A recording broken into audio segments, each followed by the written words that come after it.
Hi Aquarius, welcome po sa ating channel at ito ay inyong 6 months from now, July to December 2024 Gabay Tarot reading.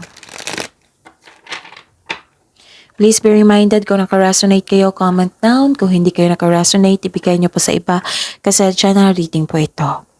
Gamitin ang reading na ito bilang gabay lamang. Please like, subscribe, and click bell button for notification para updated po kayo sa daily tarot reading natin. Maraming salamat po.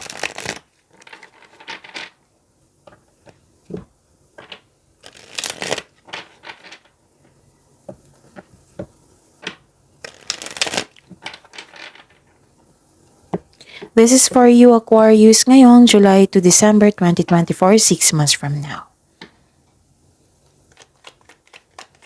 Spirits guide, ano po ang energy ni Aquarius 6 months from now, July to December 2024?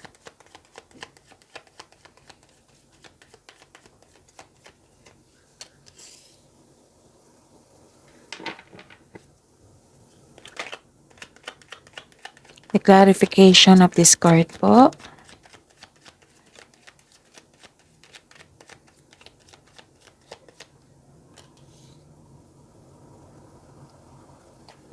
Okay.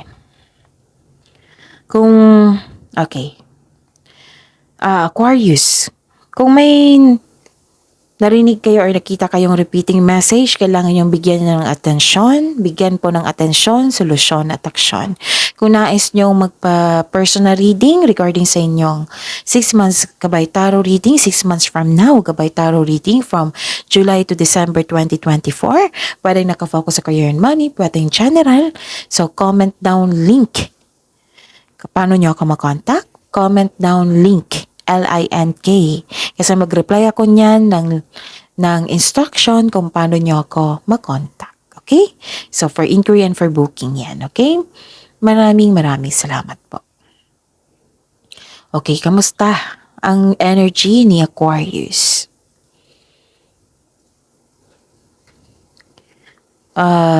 Pressured sa trabaho? Pressured kasi gustong mong may ma-meet mo yung goal mo? Exhausted din.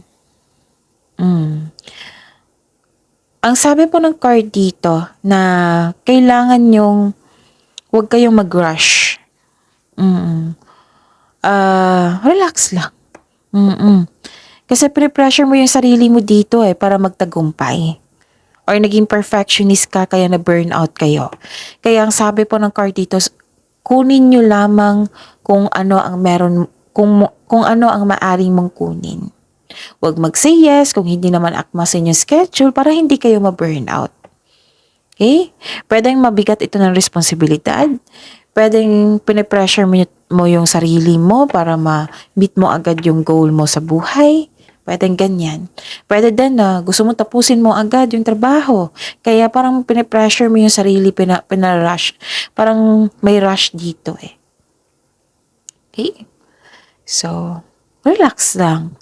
Maging kalma, enjoy mo yung process, and mag-ingat po kayo sa taong manloloko. So, this is the clarification nabasa ko na si Gemini para sa mga cross-watcher dito Si Gemini, si Libra. So, this is the clarification na si Earth signs na mag-ingat kayo sa taong manloloko. Okay, Aquarius? Huwag kayong magpa-apekto sa intriga. Kasi nakakastorbo yan sa inyong mga gawain. Actually, si Aquarius, sobrang focus nito sa goal niya. Okay. Nagkaroon ng new beginnings. And ito ang sabi ko sa inyo na huwag niyong madaliin kasi may nakita naman akong abundance dito. Wow. May parating na blessings, gift from the universe, posibleng new job opportunity, or unexpected sum of money. Wow, ang ganda. Pwede din nag-take first steps na kayo para ma-enhance o ma-increase yung kaperahan mo. At ang sabi po ng card niyo po dito, ang pagbabago na ito ay unlimited growth towards to your finances. Yun pwedeng promotion din ito kasi nagkakaroon ng growth dito, financial growth and stability. Ang ilan sa inyo dito gusto nang magkaroon ng career news. What I meant is career change. Pero most of you gusto ng sideline, dagdag income. So ilan sa inyo ready na mag-pursue ng new career path that will offer more stability and abundance. Wow, claim nyo to ha, ang abundance. Yun nga lang, kailangan yung habaan ng pasensya, huwag mag-say yes kung hindi naman akma sa inyo schedule. Kasi pinipressure mo yung sarili mo eh. Exhausted kayo. So don't worry, maging kalma lang kasi nakikita ko naman dito yung abundance. Spirits, kahit possible blessings na ma-receive ni Aquarius ngayong July to December 2024, 6 months from now.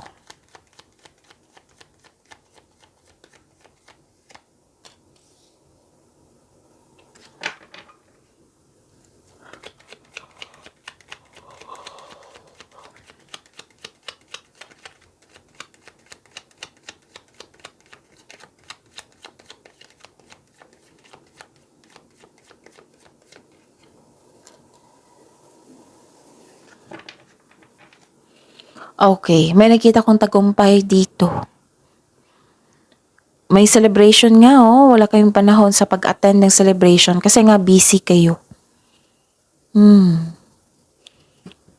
Kasi sa Aquarius, focus talaga kung sa career and money to, sobrang focus sa career and money. Goal achiever kayo eh. Okay? Dalawang card na kasi nagsabi dito na hindi kayo maka-attend sa celebration. Dahil may tagumpay may nakita kong tagumpay. Pero sabi po ng card dito, kailangan nyo i-celebrate yung tagumpay. Kasi itong tagumpay na ito is a positive energy. It will increase the flow of positive opportunities into your life. So you deserve to celebrate your success.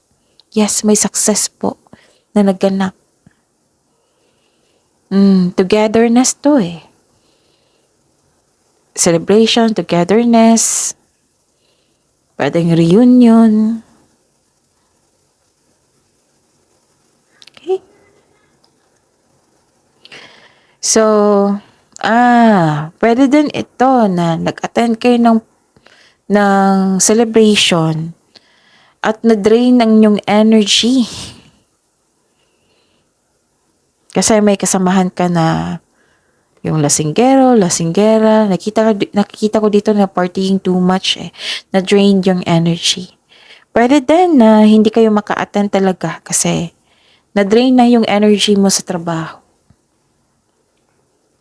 Tapos, di ba sabi dito na may mag-ingat kayo sa isang taong manuloko? Lumabas din siya dito. Di ba sabi din dito na huwag kayo magpapekto sa chismis? Andito. Isa yan dahil nagkaroon kayo ng disconnection. Nang dahil sa chismis, boundaries issues, meron. Yun. Spirits guide challenges po na ma-overcome ni Aquarius ngayong July to December 2024, 6 months from now.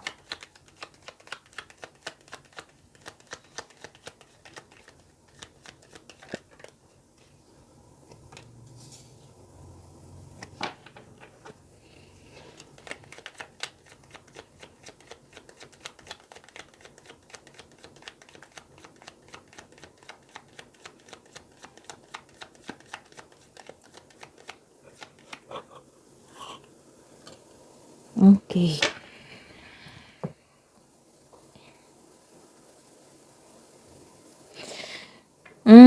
What's the challenge?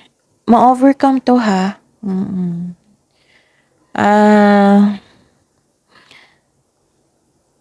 May challenge sa isang grupo ng tao. Pwedeng sa family mo ito. Pwedeng kinokontrol ka ng iyong partner or family mo or kaibigan mo na hindi masunod yung plano mo sa buhay. May conflict over property. Actually, dalawang card na nagsabi dito na may concern sa third party.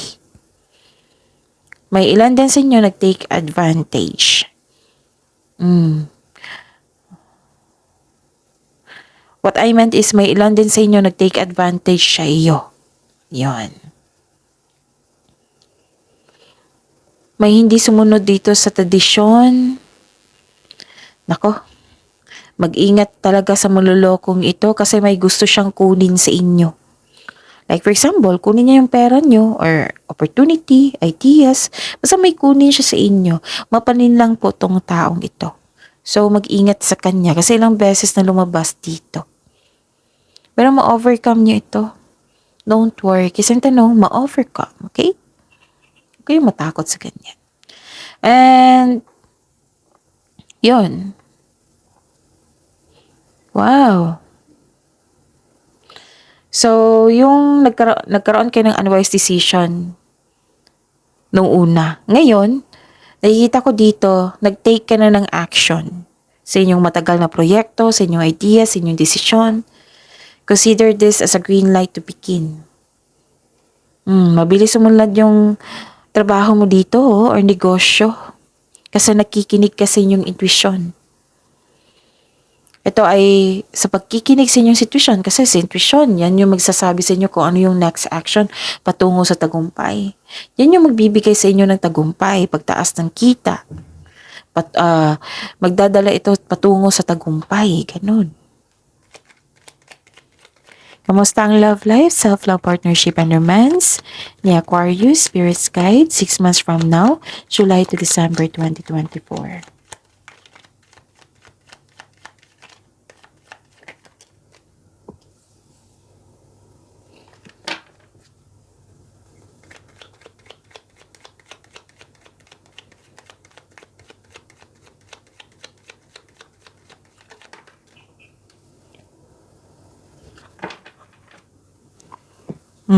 May nalaman kayong tao na hindi totoo sa inyo. At truth may nalaman kayong nalaman mo kung sino yan. Kasi nakinig kayo sa inyong intuition. Pero wag nyo daw i-ignore ito. Itong mga pangyayaring ito. May nakita ko dito may naulit na problema na nagdulot ng trauma sa iyo. Ayaw mong alamin kung bakit ito naulit. So, ang sabi po ng card dito, huwag niyong i-ignore. Bigyan niya ng solusyon. Okay? Kasi nakita ko dito, nalaman mo na may taong hindi totoo sa inyo. Naging conscious ka. Tapos, may nakita rin ako dito na may naalala kayo sa nakaraan. Na naalala mo yung, pwede din na may tao na nangamusta sa iyo tapos naalala mo yung nakaraan. So let the memories rest. Move on, learn from the past. Try something new sa present para sa future. Spirit's Guide, Career and Money po ni Aquarius.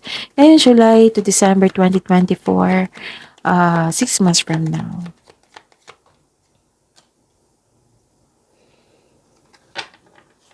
So, yun kung may the clarification of your card here. Yun may lumabas dyan sa screen nyo kanina. Comment down love link. Comment down love link kung gusto nyo malaman yung bagong channel natin sa Love Life. Malalaman nyo doon kung ano yung next action ng person mo, kung ano yung feelings niya ngayon, kung ano yung gusto niya sabihin sa inyo, andun po. So, comment down love link. Okay? Yon, sa career and money nyo, kamusta? May na-receive kayong opportunity at agad nyong binigyan ng aksyon. Nanindigan din kayo sa inyong desisyon. Nakafocus kayo sa inyong layunin, sa inyong trabaho. So, another card na may nakita kong away dito or disconnection sa inyong kasamahan dyan. Kaya ihanda yung sarili mo. So, may dumating na opportunity na agad mong binigyan ng action. Naging productive ka. Okay? Wow. So, may new beginning. Ending with new beginning. Transformation ito sa inyong career and money. transformation, transition. This is necessary change. So, may ganap na career change talaga. Kayong lahat, no? Air signs, Gemini, Libra, and Aquarius, career change. Napansin ko talaga. Paglilipat ng work, paglilipat ng workplace, para sa mga, para sa mga negosyo, may balak kayong itigil ang negosyo mo para mag-try ng bagong connected sa, yung mag-try ng bagong negosyo na connected sa inyong passion. Pwede din na may end of contract sa business partnership. Sa kaperahan, this is a tough time pero huwag ka mag-alala, money matters will improve. So hold tight, kapit lang po. Wow! Ganda ng pagbabagong ito Spirits guys, message siya pa para kay Aquarius. Ngayong July to December 2024, 6 months from now.